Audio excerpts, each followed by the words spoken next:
Hi hello എല്ലാവർക്കും നമസ്കാരം. പുതിയൊരു വീഡിയോയിലേക്ക് എല്ലാവർക്കും കൃത്യമായ സ്വാഗതം. അപ്പോൾ ഇന്ന് നമ്മൾ വന്നിട്ടുള്ളത് നമ്മുടെ സദ്യയിലെ ഒഴിച്ചുവിടാൻ പറ്റാത്ത വിഭവമായിട്ടുള്ള നമ്മുടെ അവിയലിൻ്റെ റെസിപ്പി ആയിട്ടാണ്. അപ്പോൾ കുറച്ചൊന്ന് ശ്രദ്ധിച്ചു കഴിഞ്ഞാൽ നമുക്ക് ഒട്ടും കുഴഞ്ഞു പോവാതെ വളരെ സ്വാദിഷ്ടമായിട്ടുള്ള അവിയൽ തയ്യാറാക്കിയെടുക്കാം. അപ്പോൾ നമുക്ക് ഇതെങ്ങനെയാണ് ഉണ്ടാക്കണതെന്ന് നോക്കിയിട്ട് വരാം. അപ്പോൾ ഈ ഒരു വീഡിയോ ഇഷ്ടമാവുകയാണെങ്കിൽ ലൈക്ക് ചെയ്യാനും ഷെയർ ചെയ്യാനും സബ്സ്ക്രൈബ് ചെയ്യാനും മറക്കരുത് കേട്ടോ.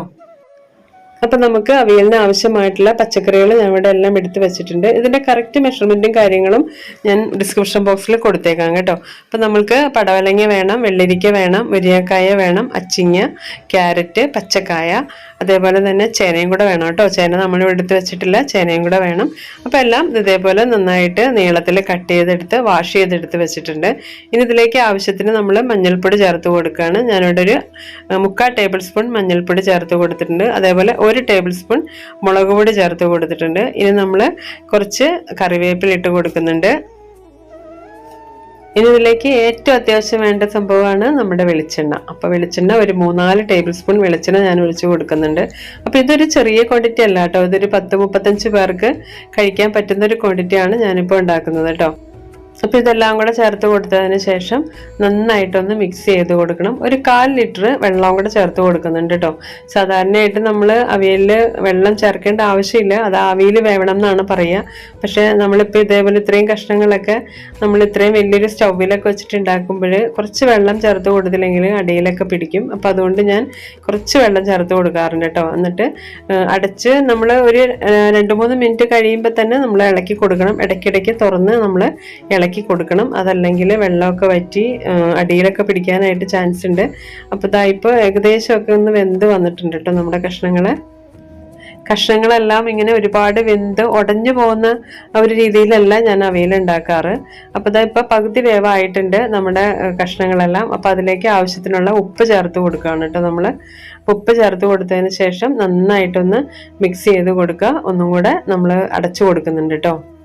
അപ്പോൾ ഈ അവിയൽ എന്ന് പറയുന്നത് ഒരു 3/4 ഭാഗത്തോളം കഷ്ണങ്ങൾ വേവാൻ പാടുള്ളൂ കേട്ടോ. ഒരുപാട് ഇങ്ങനെ ഓവർ കുക്ക് ആയിക്കഴിഞ്ഞാൽ അവിയൽ കഴിക്കാനായിട്ടൊരു ടേസ്റ്റ് ഉണ്ടാവില്ല, കാണാനും ഒരു ഭംഗി ഉണ്ടാവില്ല. ഇനി നമ്മൾ ഇതിലേക്ക് ഒരു 3 നാളികേരമാണ് കേട്ടോ എടുത്ത് വെച്ചിരിക്കുന്നത്. അതിലേക്ക് ഒരു 1/2 ടേബിൾ സ്പൂൺ ജീരകവും കൂടി ഇട്ട് കൊടുക്കുന്നുണ്ട്. അപ്പോൾ ഇതിൽ മിക്സിയുടെ ജാറിലേക്ക് ഇട്ട് കൊടുത്തിട്ട് നമ്മൾ ഒന്ന് നന്നായിട്ട് ക്രഷ് ചെയ്തെടുക്കുന്നുണ്ട് കേട്ടോ.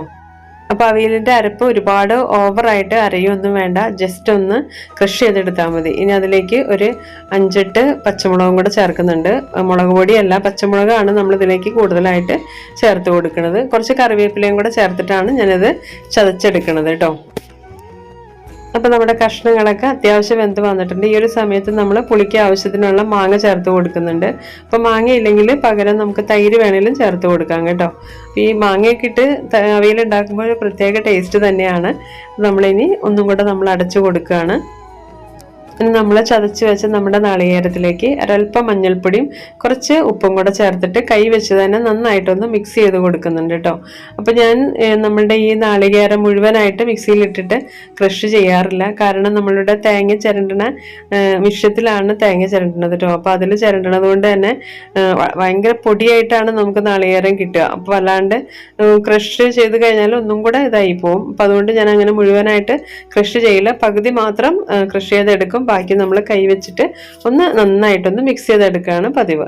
അപ്പോൾ ഇതായിപ്പോൾ നമ്മുടെ മാങ്ങയൊക്കെ നന്നായിട്ട് വെന്തിട്ടുണ്ട്, കഷ്ണങ്ങളൊക്കെ നന്നായിട്ട് വെന്ത് വന്നിട്ടുണ്ട് കേട്ടോ. അപ്പോൾ ഈ ഒരു സമയത്ത് നമ്മൾ നാളികേരത്തിൻ്റെ ആ മിശ്രിതം ചേർത്ത് കൊടുക്കുകയാണ്. അപ്പോൾ നാളികേരം ചേർത്തതിന് ശേഷം ഒന്ന് അടച്ചു കൊടുത്തിട്ട് ഒരു 3-4 മിനിറ്റ് ഒന്ന് ആവിയിൽ ഒന്ന് വെന്താൽ മതി കേട്ടോ. കൂടുതലായിട്ട് ഓവറായിട്ട് വേവാൻ പാടില്ല. കാരണം എന്ന് വെച്ചാൽ അവിയലിൻ്റെ ടേസ്റ്റ് എന്ന് പറയുന്നത് ആ ഒരു പച്ച നാളികേരത്തിൻ്റെയും പച്ചമുളകിൻ്റെയും കറിവേപ്പിലയുടെ ഒക്കെ ഒരു ടേസ്റ്റാണ്, പച്ചവെളിച്ചെണ്ണയുടെ ഒക്കെ ഒരു ടേസ്റ്റാണ്. അപ്പോൾ ഓവറായിട്ട് കുക്കാവാൻ പാടില്ല. അത് ഒരു 3-4 മിനിറ്റ് കഴിയുമ്പോൾ തന്നെ ഇതേപോലെ ഒന്ന് മിക്സ് ചെയ്ത് കൊടുക്കുക. ഇനി അതിലേക്ക് നല്ല ഫ്രഷ് കറിവേപ്പില കുറച്ച് ചേർത്ത് കൊടുക്കുക. ഇനി നല്ല വെളിച്ചെണ്ണ, നല്ല ആട്ടിയ വെളിച്ചെണ്ണ ഉണ്ടെങ്കിൽ അതാണ് ഏറ്റവും നല്ലത്. അപ്പോൾ അത് ഒരു 3-4 സ്പൂൺ ഞാനിവിടെ ചേർത്ത് കൊടുക്കുന്നുണ്ട്. അവിയലിൽ നല്ല ടേസ്റ്റ് ഉണ്ടാവണമെങ്കിൽ നന്നായിട്ട് വെളിച്ചെണ്ണയും കറിവേപ്പിലയും തേങ്ങയൊക്കെ നന്നായിട്ട് ചേർത്ത് കൊടുക്കണം കേട്ടോ. അപ്പം നമ്മുടെ സ്വാദിഷ്ടമായിട്ടുള്ള അവിയൽ ഇവിടെ റെഡി ആയിട്ടുണ്ട്. അപ്പോൾ ഈ വരുന്ന ഓണത്തിന് എല്ലാവരും ഈ രീതിയിൽ ഒന്ന് ഉണ്ടാക്കി നോക്കണം കേട്ടോ. എന്നിട്ട് അഭിപ്രായങ്ങൾ പറയാൻ മറക്കല്ലേ. അപ്പോൾ എല്ലാവർക്കും ഇഷ്ടമായെന്ന് വിചാരിക്കുന്നു. അടുത്ത വീഡിയോ ആയിട്ട് കാണുന്നവരെ എല്ലാവർക്കും ബൈ ബൈ.